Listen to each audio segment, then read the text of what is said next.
Hi, everyone, and welcome to our presentation. I'm Drew Brown. I teach at Milton High School in Milton, and I'm here with Kirby Ming, and together we're bringing you C3, Compilation of Contour and Contrast, a collaboration for face-to-face and remote learning. And hi, this is Kirby Ming, and I'm a Henry County Professional Learning Specialist, but I have taught kindergarten through 12th grade for a number of years, and I'm really excited to be here with Drew, sharing this presentation with you for the GAEA Fall Conference 2020. All right, and there are Bitmojis. So what you're going to see here today is a PowerPoint that I actually used with my students, inspired by Kirby's lesson that she taught with her students. And at the end of the PowerPoint, I've added some of the recent student work that my drawing and painting students submitted. So in this lesson, the students see this slide and it tells them they're going to compose a final work of art composed of contour drawings of inanimate objects on one sheet of poster or paper and compiling them into one composition. This lesson is following several days of contour drawing where my students are learning about blind contour drawing, continuous contour drawing, modified contour drawing, and now we're taking it to the next level to look at contrast and also balancing positive and negative space. At this point, they're still reminded to vary their line weight and add areas of blackout, and I asked them to fill the negative space with patterns, all inspired by Kirby's work with her students. So they see this PowerPoint via Teams in Fulton County. We are working with Microsoft Teams.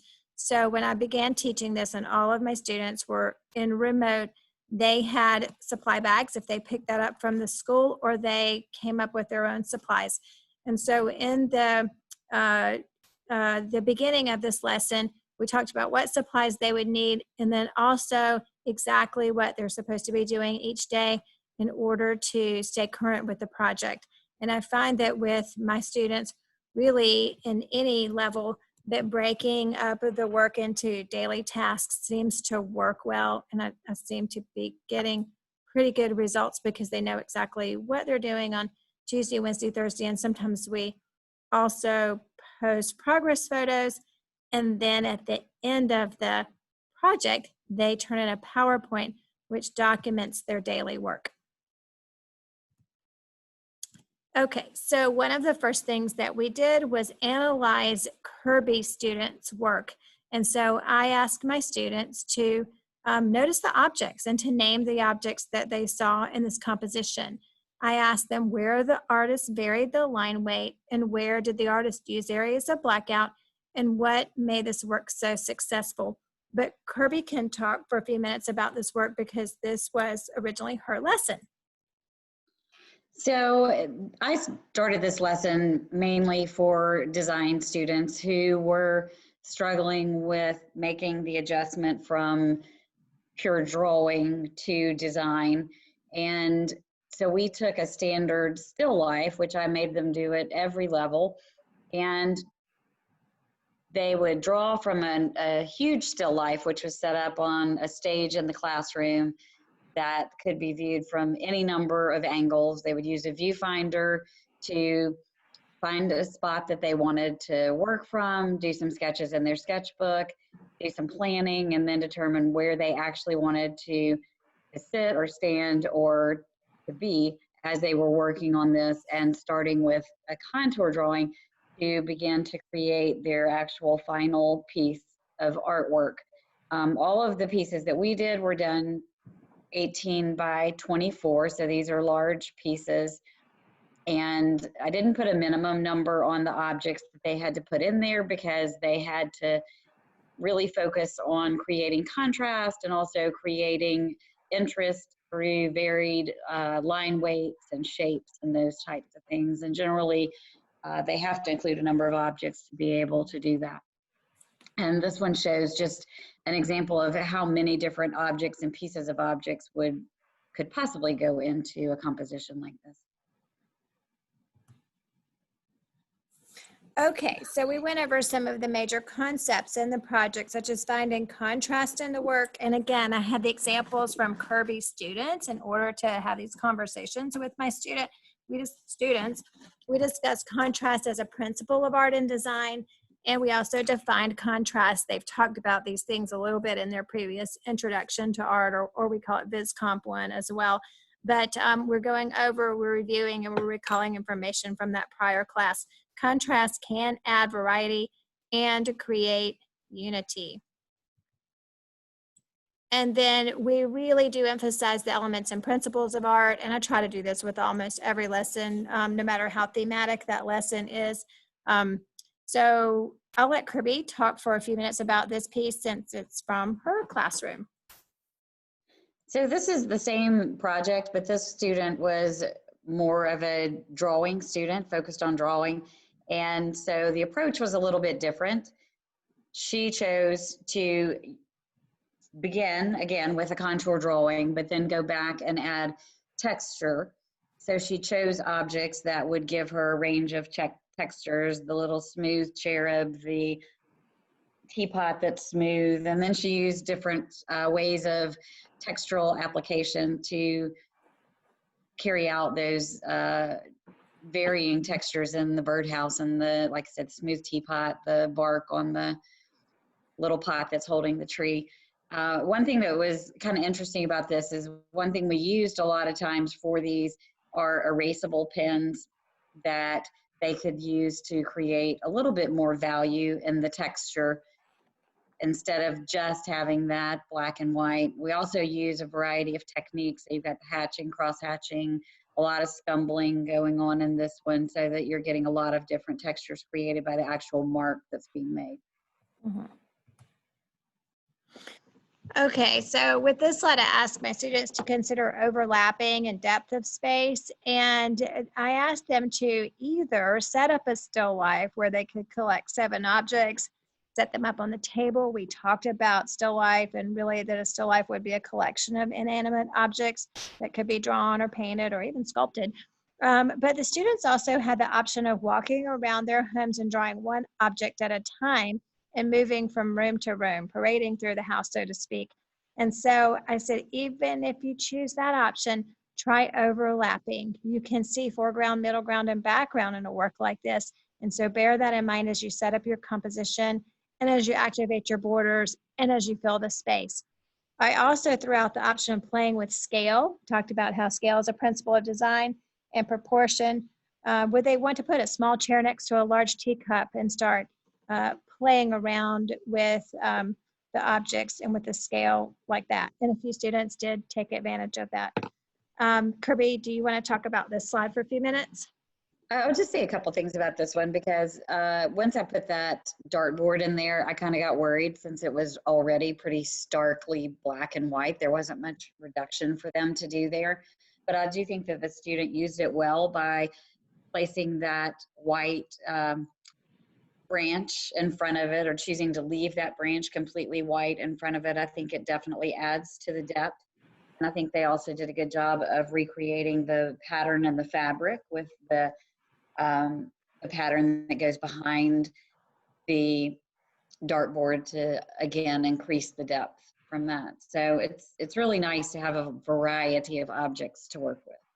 And I thought that seeing my students understand the concept of depth really added to the quality of their work, because when I first began this, I could see some of the students, spreading out the objects on the page and having them in an arrangement that might not be as appealing, or, the objects may not relate to each other, but being able to layer the objects in the composition seemed to be a good challenge for them and kind of fun. And the results were pretty good as well, I think. Okay, so Sharpies. This lesson in particular was a great springboard for me to bring to my remote learning students because of the materials that we could use. You heard Kirby mention that when they worked in class, they were working on 18 by 24 size papers, but for my students, they were allowed to work in their journals because they were working at home, and they really just needed a pencil and a few Sharpies so they could vary the line weight. And so with those limited number of materials, they could create their work and learn about these great concepts for drawing and painting and design students. And it really worked well for the home situation.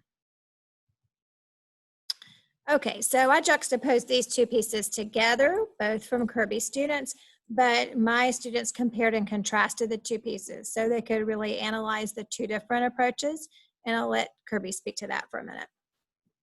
So there's not a whole lot really to add for this, but obviously when you put the two side by side, it's a very obvious comparison of the reduction of all of your tones to black and white versus the larger grayscale that goes all the way from white to black. I think it just points it out to the students, makes it a little more obvious and helps them kind of discern the differences a little more clearly. Mm-hmm. And for my students, since they were drawing and painting one students, this was a good comparison. I did have a few students go with more texture and even shading, but most of them kind of went with the first approach where they were using the contour lines and using the areas of blackout to really achieve high contrast. But opening this up and giving them more options was really nice too. Again, especially in the remote situation where they're working alone for part of the time. You know, we're online together, but then they have to go off and do their work without a whole lot of support. So I wanted to make it open-ended and successful for all students. All right, and so I did ask them to fill the background in any awkward negative spaces with patterns and to look around their home environments for patterns in furniture and clothing and to use those patterns to give an balance to the overall composition. And so now we get into some of the student examples from this year, the remote learning students. Here's an example from a 9th grader. She would have taken Intro to Art in her 8th grade middle school art class. I'm going to read her reflection. I won't read all of them, but I think it's worth noting that when my students turn in their work, as I mentioned, they're turning in a PowerPoint, which really documents 2 weeks worth of work. And then this was about 1 week's worth of work. And in the PowerPoint, they also were asked to reflect. And so she says that her most challenging part for me was drawing each object from observation. Drawing is very difficult for me in general, so it took some time for me to draw each object. The most successful thing for me was shading in the negative space with black. I really like the way I used black in certain areas, especially some of the patterns I did. I would change the size of my objects next time. I wish I drew them bigger to take up more of the space so that I could have done more things with the negative and positive space. So I really love that she was using some of that vocabulary and she was able to go in and analyze her own work. And that frog is really a pet frog that she has at her house.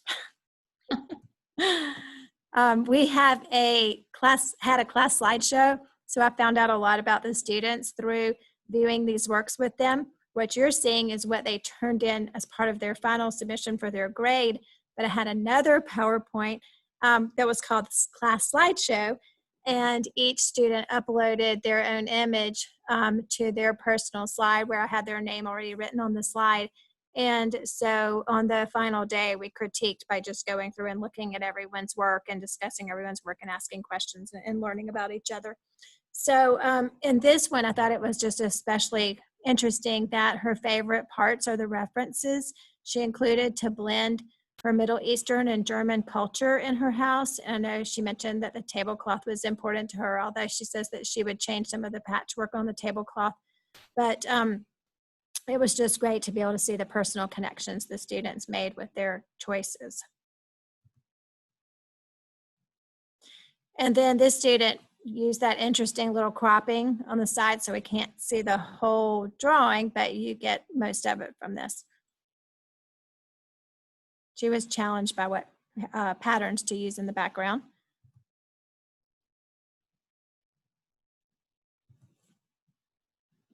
And then I thought the students did a good job at critiquing their own work too, because the student recognized that maybe she needed more areas of blackout to really get the most out of her positive and negative space.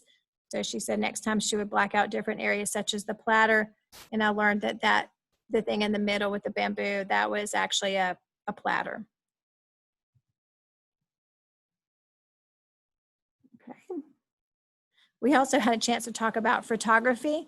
So prior to the project, at the beginning of the school year, made a video and loaded that so the students could see how to properly take photos of their work, how to crop their work, how to find good diffuse lighting in order to photograph their work. So that is actually still something that we're working on. And this is, it's very blue. And she said, yeah, because the room was kind of dark. So something that we're constantly striving towards is taking those good photographs, especially in the remote classroom where we rely on the photos to be able to share our work with each other. Challenging to find a balance between the black and white. This student already has developed her own unique drawing style. She's a ninth grader. She's got a nice loose drawing style. And I think this student received a lot of good comments. Everyone loved how she rendered the monster can on Teams. You can add something into the chat box. So while we were talking about the work, the students were also allowed to add a positive comment using art vocabulary in the chat box.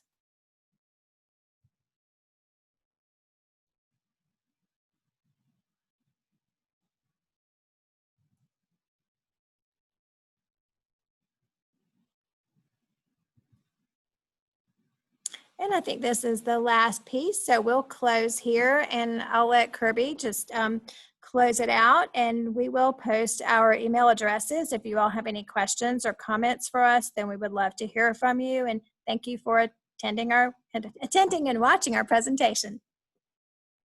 So I'll just close by saying I really love what Drew's done with this project by sending it home with students in this remote learning atmosphere so that they can choose their own objects. They can choose objects that are important to them or meaningful to them and use those in their composition. I think that probably helped them to relate to it a little bit more, maybe get a little bit more excited about it. I love seeing what they've learned through their reflections. I think that's a great way, and that would be something I would keep from this remote learning adventure that we've been on, is to continue to do those kind of reflections and even the uploading of slides for class critiques. I think it's just maybe something good that's come out of all this. And I've really enjoyed presenting with Drew. Thanks to all of you for coming. The slideshow will be uploaded so you can go through if you want to read the reflections more in depth, and let us hear from you and send pictures if you do it on your own. Thanks. Thanks, everyone, and thanks to the Georgia Art Education Association for putting on this virtual conference for everybody. We hope to see you face-to-face sometime in the future. Definitely. Bye. Bye-bye.